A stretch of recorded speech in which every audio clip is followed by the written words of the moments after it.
नमस्कार, मैं हूं परितोष राजगुरु और आप देख रहे हैं mp14news.com। इस वक्त हम खड़े हैं सीतामऊ नगर में और सीतामऊ नगर में राधा बावड़ी हनुमान जी मंदिर के पास ही सुरखेड़ा रोड पर बहुप्रतीक्षित, जी हाँ, बहुप्रतीक्षित सीतामऊ नगर का स्टेडियम या हम कहें कि क्रिकेट ग्राउंड वो निर्माणाधीन है। लगभग 1 करोड़ रुपए की लागत से उक्त स्टेडियम का, उक्त ग्राउंड का निर्माण कार्य किया जा रहा है और आज MP14 न्यूज़ की टीम यहां आ पहुंची है।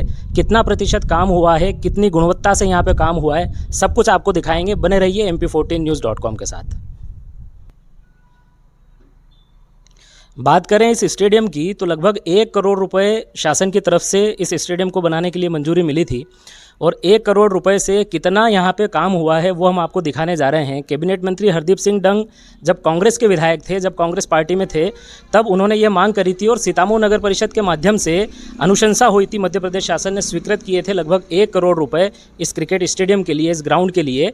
आज की तारीख में, वर्तमान दिनांक में जो यहाँ पर निर्माण कार्य हुआ है, कितना गुणवत्तापूर्वक हुआ है, हम आपको दिखाने जा रहे हैं कि ये स्टेडियम अभी लोकार्पण भी इसका नहीं हुआ है और उसके पहले जो यहाँ पे निर्माण कार्य किया गया है उस निर्माण कार्य का आप देख सकते हैं कि इस स्टेडियम के फ्रंट की जो बिल्डिंग की दीवार है उसमें अभी से यहाँ पे पूरी तरीके से क्रैक आ चुके हैं। जो भवन यहाँ पर बनाया गया है या खिलाड़ियों की सुविधाओं के लिए, यहाँ पे अभी से वर्तमान में बिल्डिंग के ऊपर पूरी तरीके से क्रैक आ चुके हैं। अभी तक इस बिल्डिंग का लोकार्पण नहीं हुआ है। यहाँ पे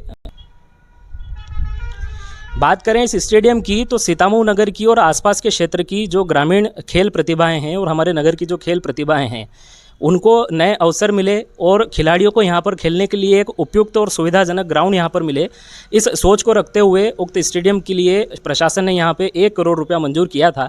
लेकिन वर्तमान में अगर हम हालत देखें इस क्रिकेट ग्राउंड की तो यहाँ पे पूरी तरीके से शाम होते ही शराबियों का जमावड़ा यहाँ पर हो जाता है और कई तरीके के अनैतिक कार्य भी यहाँ पे होना प्रारंभ हो गए हैं। प्रशासन की पूरी तरीके से अनदेखी अगर हम यहाँ पे कहें तो गलत नहीं होगा, क्योंकि अभी इस भवन का, इस बिल्डिंग का लोकार्पण नहीं हुआ है और क्रिकेट ग्राउंड के अंदर कई तरीके के अनैतिक कार्य और शराबी लोगों का यहाँ पे जमावड़ा रात के समय में लगा हुआ होता है। अब हम आपको दिखाएंगे इस स्टेडियम का ये जो भवन है इसके पीछे का दृश्य, वहाँ के दृश्य भी आप देखें और खुद अनुमान लगाएं कि किस तरीके से यहाँ पे एक स्टेडियम के नाम पे और खेल के मैदान के नाम पे खेल प्रतिभाओं की भावनाओं के साथ खिलवाड़ किया जा रहा है। इस वक्त हम आ चुके हैं इस स्टेडियम का जो भवन बना है उसके पीछे की ओर और यहाँ आप देख सकते हैं कि जो भवन बनाया गया है इसका एक हिस्सा यहाँ से पूरी तरीके से खुला हुआ है। यहाँ पर कोई गेट नहीं है। इसी के चलते यहाँ पे तमाम तरीके के अनैतिक कार्य अगर हम कहें तो उनको भी रात के अंधेरे में अंजाम दिया जा रहा है। और अगर अंदर का दृश्य हम आपको दिखाएं तो चौंकाने वाला होगा। मैं अपने कैमरामैन को बताना चाहूँगा। और भवन का ये जो मुख्य परिसर है इसके अंदर का दृश्य इस वक्त आप देख सकते हैं। यहाँ पे कितनी मात्रा में यहाँ पे गंदगी पसरी हुई है और किसी भी तरीके का सुरक्षा का यहाँ कोई इंतजाम नहीं है। प्रशासन ने लाखों करोड़ रुपया इस भवन को बनाने में लगाया है, लेकिन किस तरीके से यहाँ पर गंदगी फैली हुई आप देख सकते हैं। आप मेरे बैकग्राउंड में इस वक्त देख सकते हैं कि इस ग्राउंड के अंदर वर्तमान में कुछ खिलाड़ी यहाँ पर दौड़ने के लिए आते हैं तो कुछ अपनी जो फिज़िकल प्रैक्टिस है उसको करने के लिए आते हैं। इसके साथ ही जो 4 व्हीलर वाहन के जो चालक होते हैं, जो नया गाड़ी चलाना सीखना चाहते हैं, वो लोग भी यहाँ पे आते हैं। लेकिन खेल प्रतिभाएं अब भी इस ग्राउंड से कोसों दूर है। उसका सबसे बड़ा कारण ये है कि यहाँ अगर हम बात करें, जो हमने आपको पूर्व में भी बताया कि किस तरीके से शराब पीने वाले लोगों का और कई तरीके के अनैतिक कार्य करने वाले लोगों का जो यहाँ पे शाम ढलते ही जमावड़ा लग जाता है, वो दृश्य भी हम आपको दिखाते हैं। इस वक्त स्क्रीन पे आप दृश्य देख सकते हैं कि किस तरीके से यहाँ पे शराब की टूटी हुई बोतलें यहाँ पर बिखरी हुई पड़ी है, जो अपने आप में साफ एक सबूत है इस बात का कि क्रिकेट का यह ग्राउंड आखिर किन लोगों के काम में आ रहा है। और ये एक हम इस एरिया की तो नज़दीक ही राधा बावड़ी हनुमान जी का मंदिर है, जो कि यहाँ का एक लोकप्रिय, एक अच्छा यहाँ पे स्थान माना जाता है। शाम के वक्त वहाँ पे छोटे बच्चों का और ख़ासकर से महिला वर्ग का अच्छी खासी संख्या में आना जाना लगा रहता है। और शाम के ही वक्त इस स्टेडियम में अनैतिक कार्यों को और शराबखोरी के कार्य को भी अंजाम दिया जा रहा है। तो कहीं ना कहीं अगर हम कहें कि कोई बड़ा हादसा या कोई बड़ी घटना यहाँ पे हो सकती है, इस बात की ओर भी हम प्रशासन का ध्यान आकर्षण कराना चाहेंगे। दूसरा पक्ष अगर हम आपको बताना चाहें तो कुछ माह पूर्व हमारे सीतामऊ नगर में सांसद खेल महोत्सव का आयोजन हुआ था, जिसे जो हमारे क्षेत्र के सांसद हैं सुधीर गुप्ता, उन्होंने सांसद खेल महोत्सव करवाया था। और ये इसे दुर्भाग्य कहें या विडंबना कहें कि लगभग 1 करोड़ रुपए की स्वीकृति से जो ग्राउंड यहाँ पे बन रहा है और इतनी अच्छी जगह होने के बावजूद सांसद खेल महोत्सव को जो नगर का वर्तमान में जो खेल मैदान है श्री राम विद्यालय का खेल मैदान, वहाँ पे सांसद खेल महोत्सव को जो है करवाया गया, तो ये अपने आप में एक बड़ा प्रश्न चिन्ह है कि जब शासन ने 1 करोड़ रुपए की लागत से इतने बड़ा स्टेडियम भवन का और ग्राउंड का निर्माण कराया है, उसके बाद में भी जो खेल महोत्सव होते हैं, जो खेल प्रतिभाएं होती है, खेल से जुड़े जो आयोजन होते हैं, उन्हें अभी भी श्री राम विद्यालय ग्राउंड में ही करवाया जाता है। सीतामऊ नगर की जो खेल प्रतिभाएं हैं, जो कोच है, क्या कुछ उनकी सोच है, क्या कुछ उनकी राय है इस पूरे मुद्दे पर हम यहाँ पे जानेंगे। सर, स्वागत है आपका MP14 न्यूज़ में। धन्यवाद परितोष जी। सर, यहाँ पे जो कुल मिलाकर के 1 करोड़ रुपए की लागत से जो स्टेडियम का या हम कहें कि ग्राउंड का जो निर्माण कार्य हुआ है, जितना भी कंस्ट्रक्शन हुआ है, किस तरीके से इसको आप देखते हैं? और एक बड़ी सौगात के रूप में इसको प्रचारित किया गया कि लगभग 1 करोड़ का स्टेडियम हमारे क्षेत्र में बन रहा है। आप खेल से जुड़े हैं, स्वयं आप खिलाड़ी हैं, कोच भी हैं, कई बच्चों को आप ट्रेनिंग भी देते हैं। क्या मानते हैं कितनी बड़ी ये सौगात है और वास्तव में धरातल पर कितना मूर्त रूप इसको अभी तक दिया गया है? पहला तो जो आपने स्टेडियम वर्ड यूज़ किया है, ये कहीं ना कहीं एक अपने आप में अपवाद है। ये स्टेडियम है ही नहीं। इसको केवल एक बाउंड्री वाल बनाकर, मेरा नज़रिया जहाँ तक है, इसको बाउंड्री वाल बना के एक फटाका मार्केट के लिए सुविधा कर दी है। और दूसरी जगह अगर अभी पॉलिटिकली रूप से आम सभा, चुनाव या कोई कार्यक्रम होते हैं, बड़े बड़े कार्यक्रम होते हैं, उनके लिए एक बहुत अच्छी पार्किंग सुविधा और एक आयोजन का स्थल बना दिया है। क्योंकि स्टेडियम के नाम पे तो इसमें कुछ भी नहीं है, क्योंकि एक स्टेडियम में जो फैसिलिटी होना चाहिए वो इसमें बिल्कुल शून्य है।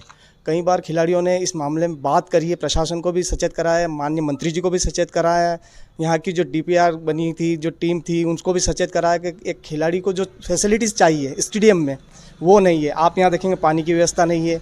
अगर एक कोई आयोजन होता है तो सबसे पहला रहता है क्राउड के बैठने की व्यवस्था नहीं है। यहाँ पे कोई वृक्षारोपण नहीं है, ना हरियाली है, केवल मात्र एक औपचारिकता पूर्ण की गई है। करीबन मैंने कई बार बात करी है तो बताया गया कि करीबन 55 लाख 60 लाख रुपए में केवल बाउंड्री वाल करिए। तो बाउंड्री वाल्स का क्या औचित्य है? एक स्पोर्ट्स प्लेयर को चाहिए मैदान के साथ चाहिए फैसिलिटीज़, और फैसिलिटीज़ के चाहिए कि वहाँ पे वो मूलभूत तमाम सुविधा उपलब्ध हो, जिससे उस खिलाड़ी का डेवलपमेंट हो। यहाँ पे खिलाड़ी का तो डेवलपमेंट नहीं होता, लेकिन हाँ, ये शाम को शायद बियर बार बन जाता है या अनैतिक काम होते रखते हैं। बाउंड्री वाल घेर रखा है, बिल्डिंग बनी हुई है जिसमें क्रैक्स आ चुके हैं। मतलब कहीं ना कहीं कुछ भी, मेरे को तो नहीं लगता है कि इसको स्टेडियम का मूर्त रूप दिया गया। इसके एवज में 3 स्वीकृत हुए थे, सुहासरा भी हुआ था, कैंपुर भी हुआ था। आप सुहासरा का स्टेडियम अगर आप जाके देखेंगे, इससे लाख दर्जे का मंत्री जी के गृह निर्माण में बहुत अच्छा स्टेडियम बना हुआ, उसके एवज में ये शून्य है। क्योंकि मैं खुद वहाँ पे जाके देख के आया हूँ, वहाँ की फैसिलिटीज़ देख के आया हूँ। बहुत शानदार स्टेडियम बनाया, लेकिन यहाँ पर मंत्री जी का बिल्कुल भी ध्यान नहीं गया।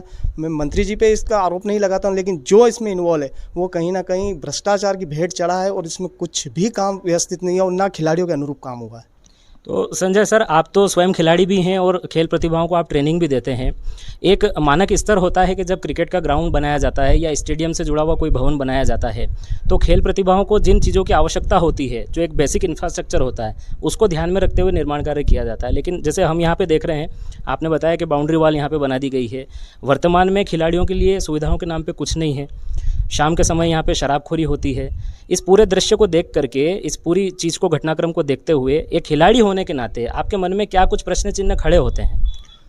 प्रश्न चिन्ह तो बहुत खड़े होते हैं परितोष जी। सबसे बड़ी बात तो ये होती है कि जिन सुविधाओं के लिए बनाया गया, करीबन 5 से 7 साल से हम टूर्नामेंट करा रहे हैं। एक अभी हाल ही में सांसद कप हुआ। अगर हमारी गवर्नमेंट ने अगर इतने अच्छा स्टेडियम तैयार किया होता तो ये सांसद कप हमें श्री राम विद्यालय में कराने की कहाँ जरूरत पड़ रही थी, इसी स्टेडियम में कराते। तो कहीं ना कहीं कुछ ना कुछ तो चूक है, मूलभूत सुविधा की चूक है कि उनको पता है ना तो यहाँ पे पानी मिलेगा, ना रिफ्रेशमेंट की व्यवस्था हो पाएगी बच्चों की, ना बैठने की व्यवस्था हो पाएगी। वहाँ पे भी धूप लगती है, वहाँ पे तो फिर भी पेड़ पौधे वगैरह रिफ्रेशमेंट की व्यवस्था हो जाती है, यहाँ पे कहाँ करेंगे? तो इन सारी चीज़ों को लेकर बड़ा ही दुख होता है। और मूलभूत सुविधाएँ जो सबसे मेन चीज़ होती है वो तो इसमें कहीं से कहीं देखने को भी नहीं मिली है। कई बार हमने सूचित किया है इस मामले को लेकर, ऐसा नहीं है कि नहीं सूचित किया है, कई बार सूचित किया है, लेकिन उस पर कोई किसी के कान पे जू तक नहीं रहेंगी।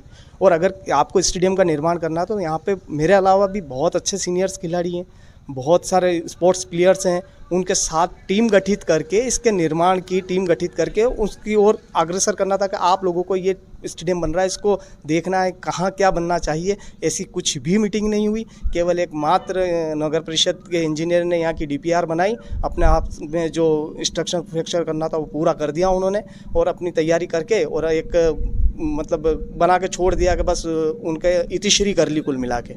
लेकिन सोशल मीडिया पर अगर हम देखें तो सोशल मीडिया पे इस क्रिकेट ग्राउंड को या इस स्टेडियम को, जिसको महाराणा प्रताप क्रिकेट ग्राउंड यहाँ पे कहा जा रहा है, इसको एक उपलब्धि के तौर पे यहाँ पे दर्शाया गया है कि साहब हमारे क्षेत्र में 1 करोड़ रुपए की लागत से इस चीज़ का निर्माण होने जा रहा है, जो कि एक उपलब्धि के तौर पे यहाँ पे कुल मिलाकर के इसको प्रचारित किया जा रहा है। क्या आप मानते हैं कि ये उपलब्धि है धरातल पे जो क्रिकेट खिलाड़ी हैं उनके लिए इसको उपलब्धि आप मानते हैं? कितना प्रतिशत सहमत हैं इससे? मेरा ये मानना है कि उपलब्धि अगर होती तो विधायक ट्रॉफी भी हुई है, सांता ट्रॉफी भी हुई है और अन्य निजी आयोजन भी होते हैं, निजी टूर्नामेंट भी होते हैं। अगर उपलब्धि होती तो सारे टूर्नामेंट यहाँ होते हैं, वो श्री राम विद्यालय में क्यों हो रहे हैं? अगर इतनी उपलब्धि होती तो फिर इनको बताने की ज़रूरत नहीं पड़ती, अपने आप में ये मैदान खुद बोलता। लेकिन आज तक मेरे को 5-7 साल में शायद कोई आयोजन नहीं हुआ है, और आयोजन भी हुआ है तो कभी कलेक्टर के द्वारा जो मेले लगते हैं, रोज़गार मेले लगते हैं या कोई लगते हैं, तो ये चीज़ें ज़रूर देखने को मिली है। यहाँ आम सभाओं के लिए बहुत अच्छा हो गया है, पार्किंग सुविधा बहुत अच्छी है, फटाका मार्केट बहुत अच्छा लगेगा यहाँ पे। लेकिन यहाँ पे खिलाड़ियों के नाम पे तो कुछ भी नहीं है, और बिल्कुल मैं तो उपलब्धि नहीं मानता हूँ जब तक यहाँ पर आकर खिलाड़ी नहीं खेले। जब खिलाड़ी खेलना शुरू कर दे कि हाँ यहाँ पर मैदान में खिलाड़ी खेल रहे हैं, यहाँ से प्रतिभाएँ निकल रही है, उनका डेवलपमेंट हो रहा है, तब उस चीज़ को उपलब्धि माना जा सकता है। दीवारें खड़ी करने से कोई उपलब्धि नहीं होती, दीवारें तो कहीं जगह खड़ी हो जाती है और बहुत सारे भवन बन जाते हैं। आज भवन के रूप में ही बना हुआ है, और मेरा तो मानना है कि आने वाले समय में मांगलिक भवन बना दे तो बहुत अच्छा है। इसमें काफ़ी रूम भी है, फैसिलिटीज़ भी हैं और जगह भी अच्छा है। मांगलिक भवन के रूप में इसको प्रोवाइड करा देना चाहिए, कम से कम लोगों को कम खर्चा लगेगा।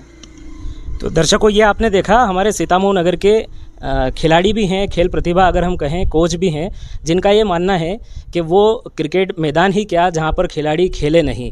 और बहुत अच्छी बात इन्होंने कही कि कुल मिलाकर के 1 करोड़ रुपए की लागत से जो क्रिकेट ग्राउंड यहाँ पे बनाया जा रहा है, ये सिर्फ जनसभाओं के लिए, पार्किंग के लिए और फटाका मार्केट के लिए यहाँ पे काम आ रहा है। इसके अलावा इसका कोई उपयोग फ़िलहाल कहीं से कहीं तक देखा नहीं जा रहा है।